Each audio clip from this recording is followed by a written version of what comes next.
So I was at a wedding and missed the Indiana Fever Red Wedding live.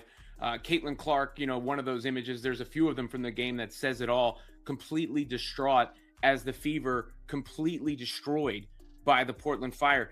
Now, look, anytime you get destroyed the way that the Fever were by the Fire, there are numerous fires to put out. There are plenty of problems. But you can often begin at the start.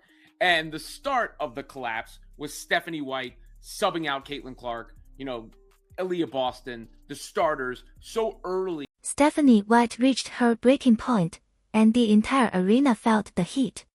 It wasn't just a coaching moment. It was a public execution of the team's momentum that left Caitlin Clark looking absolutely shell-shocked. As the lead vanished, the cameras caught a chilling exchange that confirmed what everyone feared. The relationship between the coach and her generational superstar has officially hit a total dead end. This wasn't just a bad game. It was the night the Indiana Fever season went up in flames while the coaching staff watched it burn from the sidelines. The silence in the locker room afterward was deafening, and the fallout is only just beginning at the start. And the start of the collapse was Stephanie White subbing out Caitlin Clark, Aaliyah Boston, the starters, so early in the game. But particularly when Clark started the game with a rhythm, I'm all for an early rotation for her early enough, toward the end of the first quarter. She can't play the whole game every game. You have to maintain her over the course of the season. But just a few minutes in, when she's getting into a rhythm, and when you never recover, that's something people are going to rightfully question. And that was the case with Stephanie White after the game. Caitlin got rolling. It all started with a decision so baffling that even the announcers were left grasping for words. Caitlin Clark had come out of the gate looking like a woman possessed, hitting her shots and carving up the defense with surgical precision. She had the rhythm.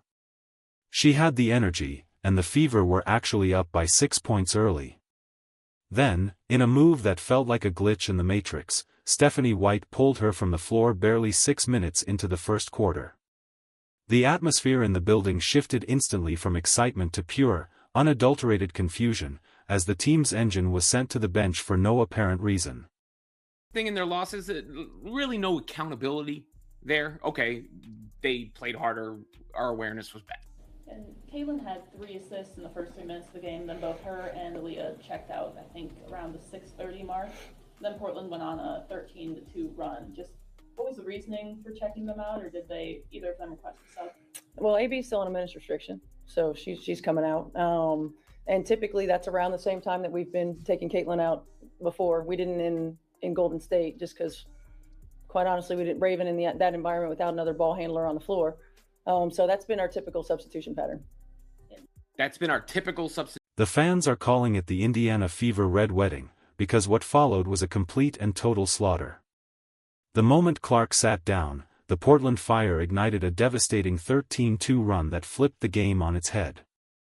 It was a collapse of epic proportions that happened in real time, all because the coaching staff decided to fix something that wasn't broken. You could see the frustration boiling over on the bench as the lead evaporated into thin air.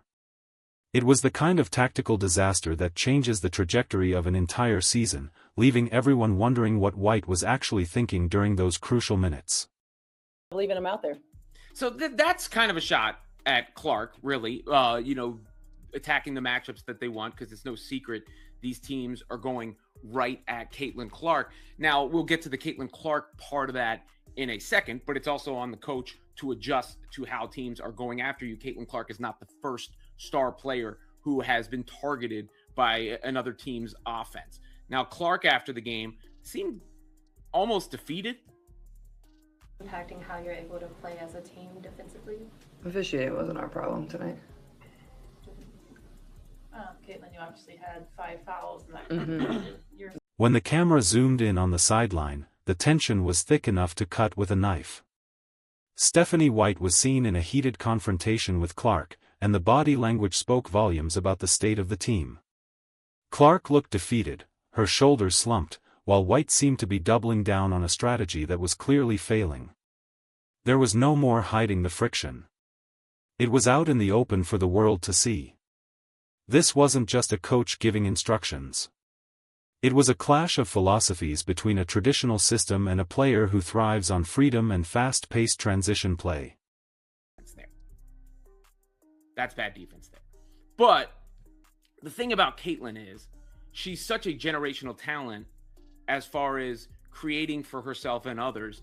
When she's playing her game, you really can't nitpick each individual defensive possession like that, right? Like in the sense of over the course of things, the positives are going to so far outweigh the negatives unless you're not getting those positives on the offensive end, which they didn't really against the Valkyries, the first game of the season where she kind of struggled for the most part.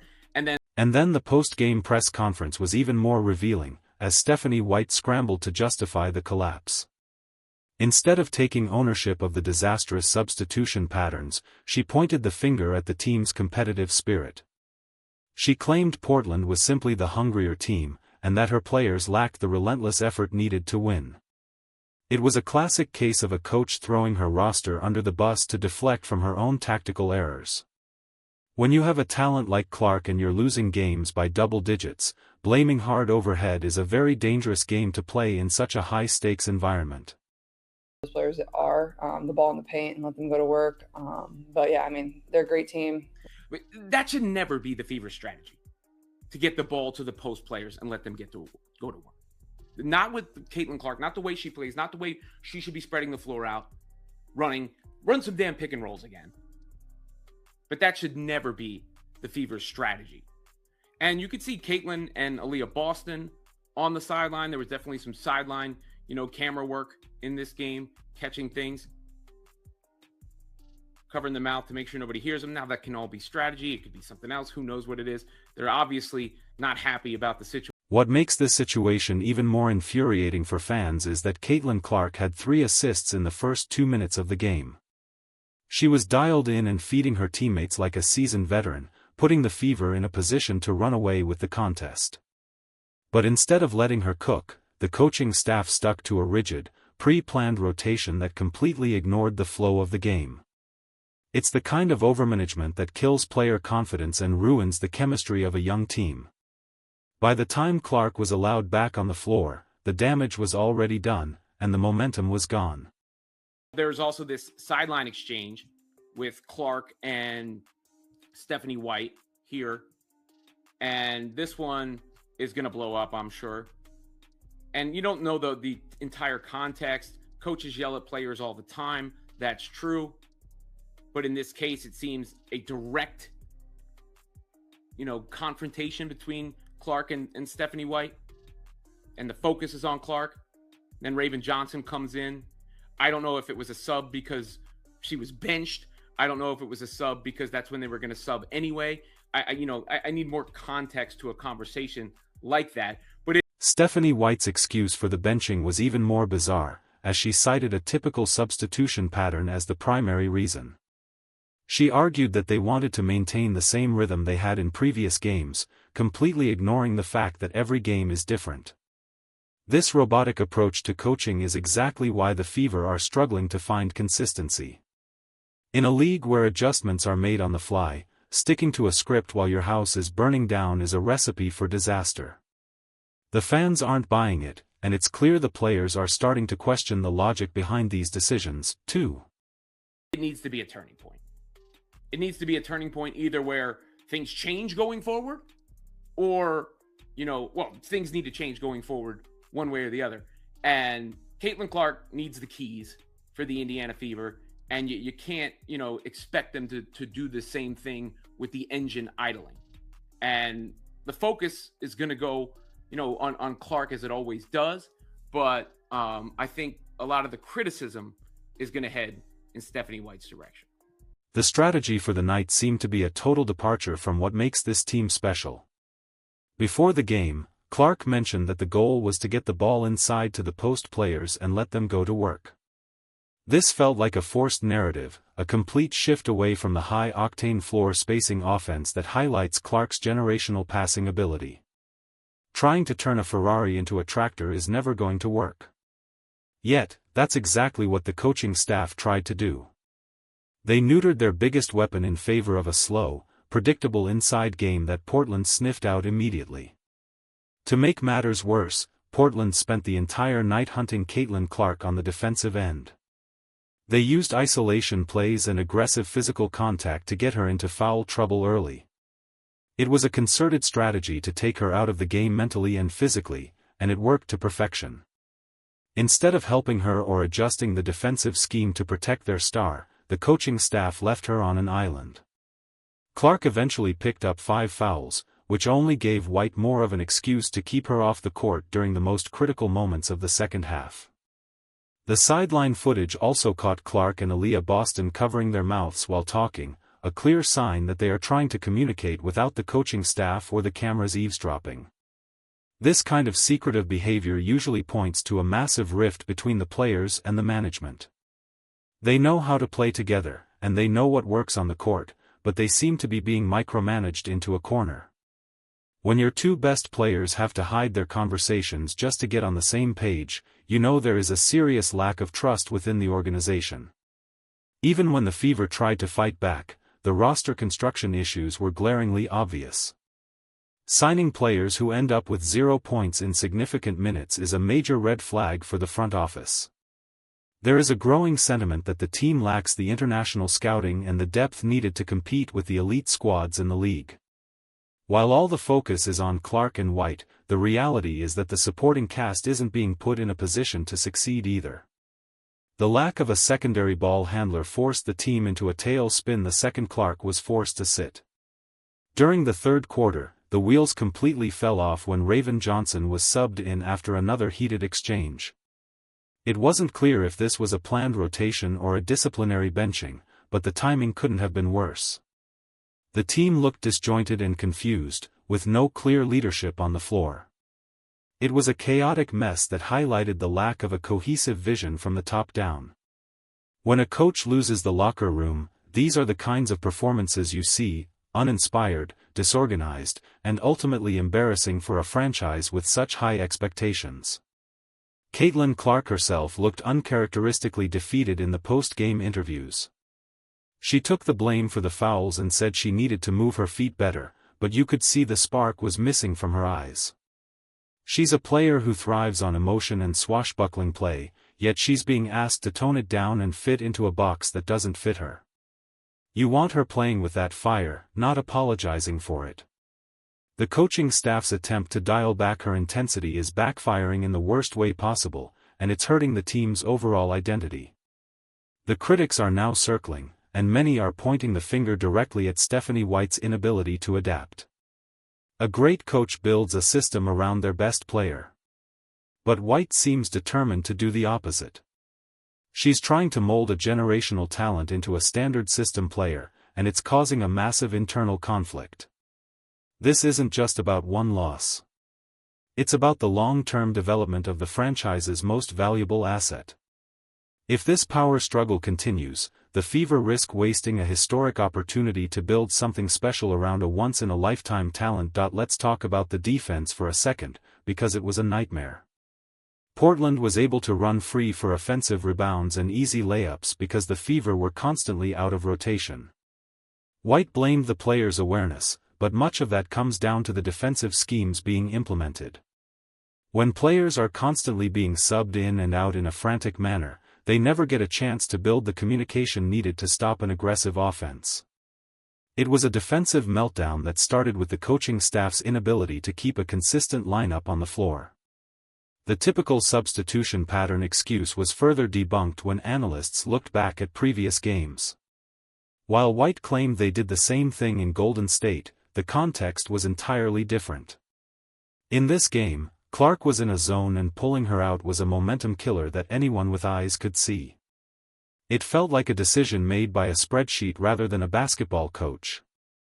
Fans are rightfully questioning if White is the right person to lead this team through the Clark era or if her rigid philosophy is going to be the anchor that sinks the entire ship. There is also the issue of accountability, or the lack thereof. In her post-game comments, White didn't mention her own role in the collapse once. It was all about the players' effort and the opponent's hunger. This kind of leadership rarely inspires a locker room to play harder. When the leader won't admit their mistakes, the players lose interest in following the plan. The disconnect between what White sees and what the rest of the world sees is becoming a canyon, and it's threatening to swallow the entire season if something doesn't change immediately. Caitlin Clark is the kind of player who can carry a team on her back, but she needs the keys to the car. Right now, it feels like she's being forced to ride in the passenger seat while the coach drives them off a cliff. The flashes of brilliance are there, like the incredible up and under passes and the deep threes, but they are becoming fewer and farther between as the frustration grows. You can't expect a superstar to produce at a high level when they are constantly looking over their shoulder at the bench wondering when the next inexplicable sub is coming. The physical toll on Clark is also becoming a concern because teams are allowed to hunt her and play a hyper-aggressive style of defense. She is taking a beating every single night. The coaching staff needs to be her biggest advocate, screaming at the refs and demanding the same whistle that other stars get. Instead, White seems almost indifferent to the targeting, choosing to critique Clark's footwork rather than the officiating. This lack of support is only going to lead to more frustration and potentially more foul trouble as Clark tries to defend herself on the court. Looking ahead, this game needs to be a turning point for the Indiana Fever. They were 4-2 going into this road trip and had a chance to really establish themselves as a threat. Instead, they look like a team in total disarray. You can't just flush a blowout like this away when the core issues are so systemic. It wasn't just a stinker game. It was an exposure of the deep-seated flaws in the coaching philosophy and the roster management. The engine is idling and the fans are tired of watching the team go nowhere while the star player sits on the bench. The reality of the WNBA is that the superstar franchise player almost always wins these kinds of exchanges. If the choice is between the coach's system and the generational talent, the talent is going to win every single time. Stephanie White is on thin ice, and her performance in the post-game presser did nothing to help her case. The focus is always going to be on Clark, but the pressure is now squarely on the coaching staff to prove they can actually manage a player of her caliber without losing their minds in the process. The next few weeks will be telling for the future of this franchise. Will White double down on her rigid rotations? Or will she finally give Caitlin Clark the freedom she needs to truly lead this team? If the sideline confrontations continue and the losses keep piling up, the front office will be forced to make a very difficult decision. You can't keep an entire fan base and a superstar player in a state of constant frustration. The Red Wedding in Portland was a wake-up call, and the alarm is ringing loud enough for everyone in the league to hear it. Ultimately, basketball is a game of rhythm and confidence, two things that were stripped away from the Fever the moment Clark was benched. Stephanie White may have lost the game, but more importantly, she might be losing the trust of her most important player. If the season is going to be saved, it has to start with a radical change in how this team is managed. The keys need to be handed over to Caitlin Clark.